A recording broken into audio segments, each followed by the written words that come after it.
Oh, ladies and gentlemen, we are back. Next era, round 7 from the Glen. Your pole sitter, Jacob Malone, 16-car field. Here in a second, we will pull up Jacob, get an interview from your pole sitter. Who is outside, having a strong showing here in the early to mid part of the season. As none other than Brady Moats and the 88. Eric Sable in the 23 third. Josh Conover 4th. Jacob Gladlick 5th. Nick Gylask in 6th. Top 3 rows here in the next era Grand National Series race. We should be going under yellow flag conditions in a second, and then before too long, one lap of pacing will bring us to the green flag. Other notable guys in the field behind Nick Gylaski, got Joe Houston, Kevin Gunther, Daniel Honeycutt. Christian Snyder's going to do in a start and park. He's going to RC this race. That's your league owner. It appears Matthew Heel will be starting from pit road. Not sure if that's a penalty or not, but Matthew Heel is currently in the pits. Cameron Thompson of the field, Michael Hall, James Field, Jared Mayo, John Schoenbachler rounds it out. Look back towards the front. We'll try to grab Mr. Jacob Malone.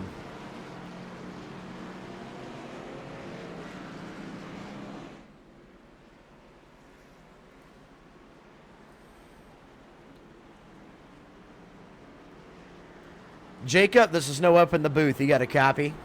Yes, sir. Well, Jacob, you put that 19 machine on pole here at Watkins Glen. Do you see yourself as a road racer, or do you just have speed with this track car combo? I like road courses, so I would say that's a bit more of my specialties compared to ovals. But you never know.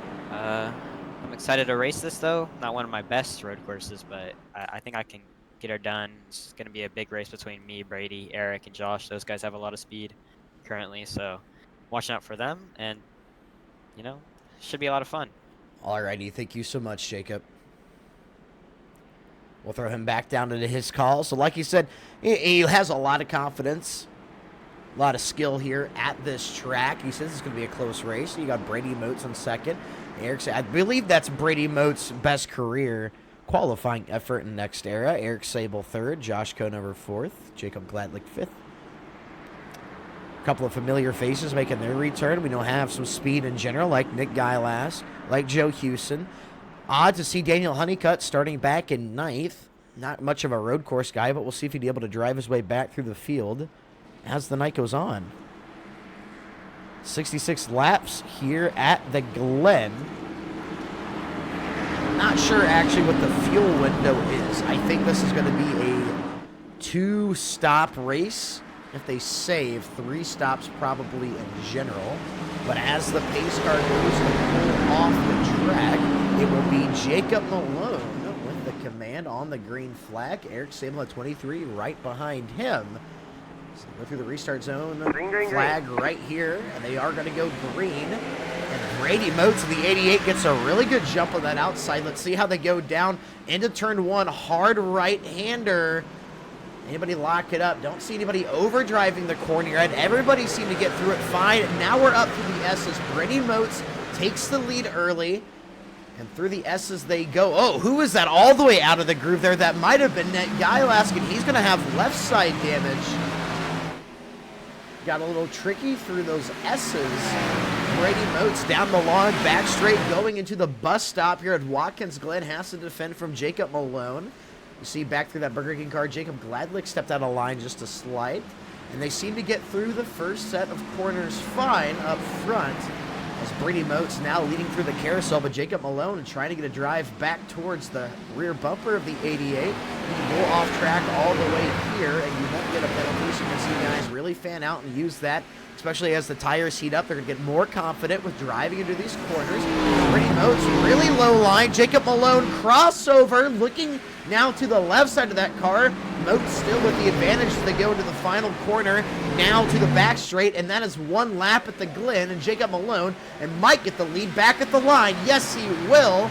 takes the lead back after the last corner, losing it the first corner, but Brady Moats back at the bottom, a little wiggle there, a little bit of over-braking maybe, got a little bit too hard into the paint. Jacob Malone is going to full clear for the lead, and now Josh Conover in that 17 is hunting down Brady Moats, trying to get third. Eric Sable to his bumper in fourth. Nick Guylask might have just wrecked. We looked back towards, I saw it happen on the scoreboard, and we do have a replay for that. What just happened to Nick Guylask? This is him in the same exact spot as where we saw James Fields overdrive the corner, down this little shorter straightaway, locks it up, see the car not turn. He's going to do the exact same thing as James Fields. He's going to keep it together, though. He's going to keep running. There is Mr. Houston. Here comes Kevin Gunther, Daniel Honeycutt, Cameron Thompson, and Matthew Gill. Oh, Cameron Thompson really sideways. Can he hang on to it? Into the fence he goes. Minimal damage to be able to get it back going. Lost the grip there on the final corner. And he's running that car really loose. I'm very intrigued to know what the tire wear looks like, unless all of the front runner cars just run like this. And it kind of balances out as he got really close to the rib bumper of Jacob Malone. Did a good job of staying off. We'll go and get out of that camera angle and look back. I think Eric Sable actually, with that wheel hop, does lose some ground in the 19. You can see he's a little bit quicker there through certain parts of the track, and then Eric Sable loses time to Jacob Malone in other parts. So both these cars having some trade-offs right now. You can see Eric Sable running that car really loose. Let's, for the heck of it, go on board with Jacob Malone and kind of see how he's running. Being your Jacob Malone just overdrive that corner. Never mind. Jacob Malone is going to lose the lead to Eric Sable. Jacob Malone off track, and we have a replay of it when we want to check it. Let's see how turn one goes. Don't overdrive it. They're still nose to tail, so Jacob Malone could potentially get the position back. But look, Josh Conover actually goes up the inside. Jacob Malone really missed the corner there, and he's going to drop 2 positions into corners. Josh Conover makes his way into second after waiting right there in the wake. This is him exiting pit road, so after fixing some damage, which means fresh tires, fresh feeling car, sideways in the S's, massive damage, doesn't bring out the caution. But that is race ending for him. On those cold tires, the S's can get you. It happens quite a bit. Oh, battle for the lead. Josh Conover, Eric Sable, door to door. There might have been some contact.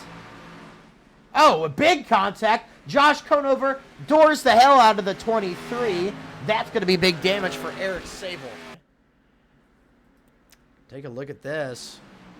Eric Sable inside, Josh Conover outside. Josh, oh, it's like he's just had to jerk the wheel to the left a little bit, like the car was oversteering. Not quite a door, just more of that nose contact.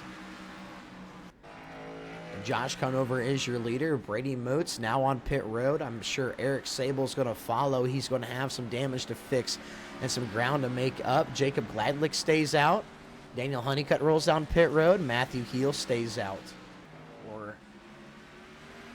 Well, we got a pass for the lead. Let's look back towards that. Josh Conover to the inside of Brady Moats on those last 2 corners where we saw him being so much stronger than the 88.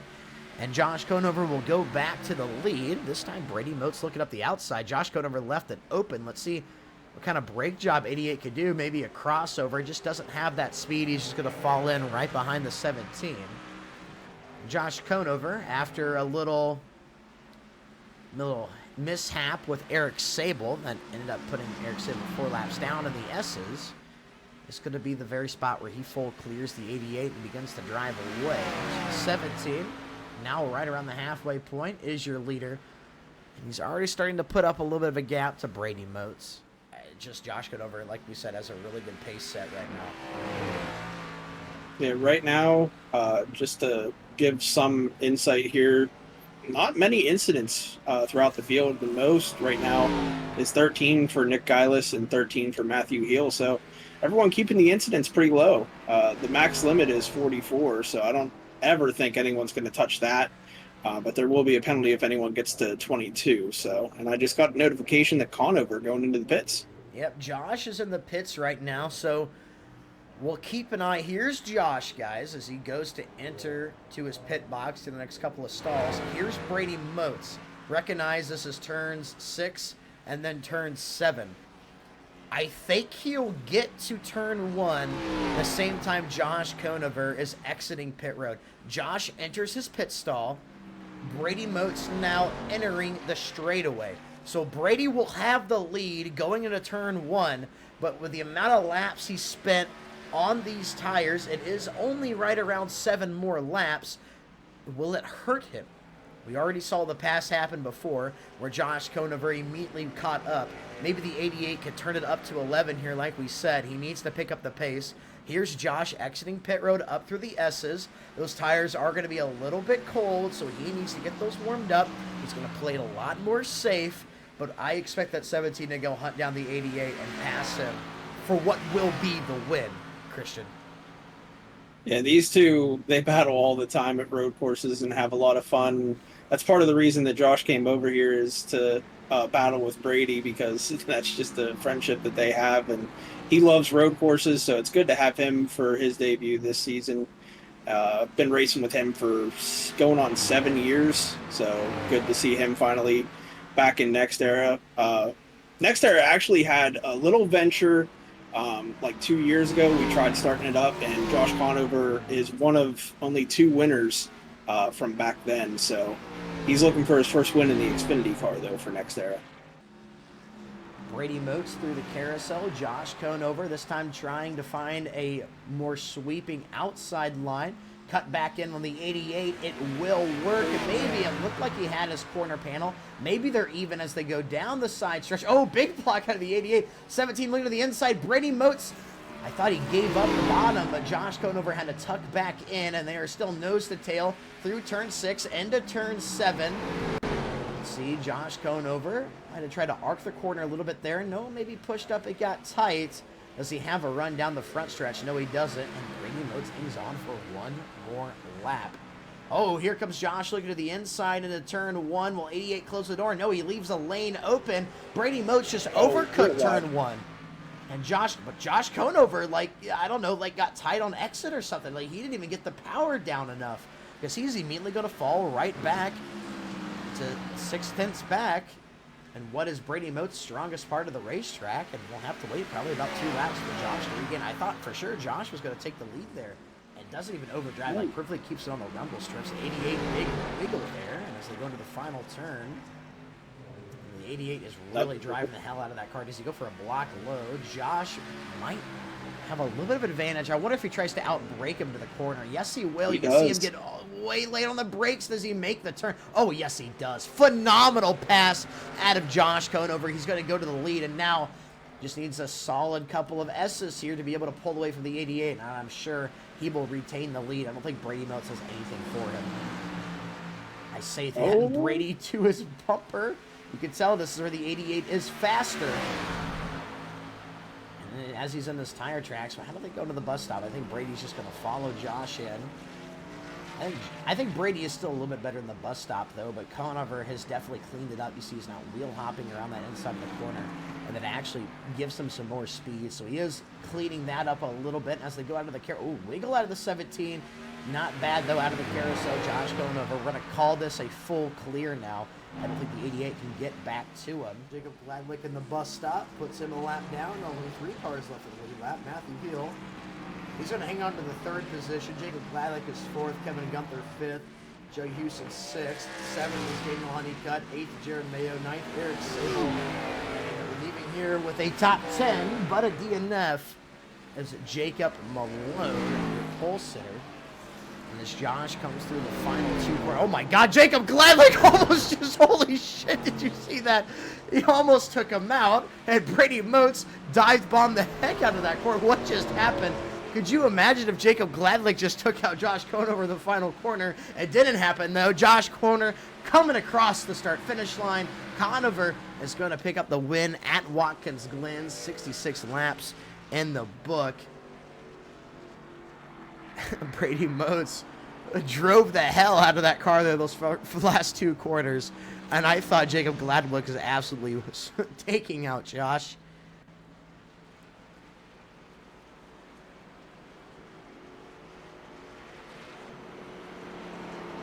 I expect to see a congratulatory bump right here. Yeah, they're all congratulating him over the radio, and now there's a train of cars bumping him down the backstretch currently. Well, while Josh has a train ran on him, let's pull him up into the booth and hear from your winner. Josh, this is Noah and Christian up in the booth. Do you have a copy? I got you. Well, Josh, you pick up the win at Watkins Glen. Was it an exhausting race for you? How did it feel? Oh, I'm sweating. Brady and I were talking all race. I haven't driven this hard in, I was at Chris back in 2019 when you and I were going back and forth. Yeah, it was about 2019. Yeah, it was a lot of fun though. I love road course racing, and this. Oh, they're wrecking. Yeah, this lived up to it. It was a good time. Alrighty. Well, thank you so much, Josh. Congratulations on the win. Will we see you next week at Charlotte?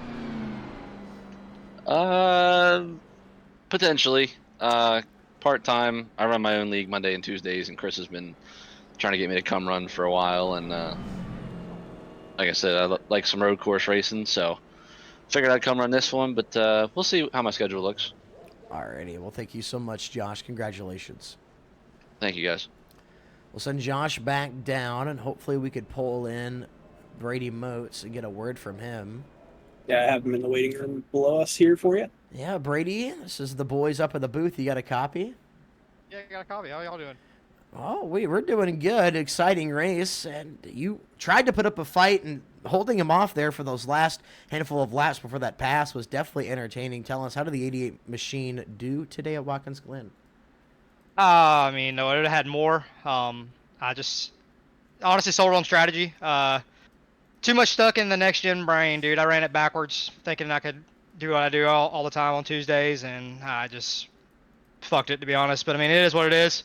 I'm glad Josh can win. That's my mentor. I mean, he's honestly, I mean, not trying to kiss his ass or anything like that, but I mean, he's taught me everything I know on here, dude. I mean, really, he has brought me a long way. I mean, a lot, especially on these rights and lefts. It's honestly what I do best, and I got a long way to go on the lefts, and all the ovals and stuff. But I love racing these road courses, these NASCARs and everything, and I'm glad he could be here tonight, and I'm glad we could put on a good show for y'all. Just wish I would have stayed on the same strategy so I could have I mean, had a better race, but I mean, it was still pretty good, decent racing, I think. I hate to see that Sable and Jacob Malone had their problems, but it'd have been pretty fun to have them too. But you know, it was fun. I love it. All right. Well, thank you so much, Brady. Congratulations on the P2. Appreciate y'all. And it wouldn't be a complete interview without having to pull up Matthew Heel, who finishes third for what seems like the third week in a row. Matthew Heel, you got a copy, buddy. Maybe. Maybe not. Matthew, can you hear us? Alrighty. He might be taking a snooze. Maybe he put his mom back on the simulator for the time being. But I guess with that being said, we'll go ahead and close out. This has been the Next Era Grand National Series race here at Watkins Glen, round 7. Join us same time, same place next week for round 8 at Charlotte. Chris, you got anything to add before we close? No, just that was an excellent race, and I'm hoping that next week at Charlotte is even better. Alrighty. Thank you so much. Good night, guys.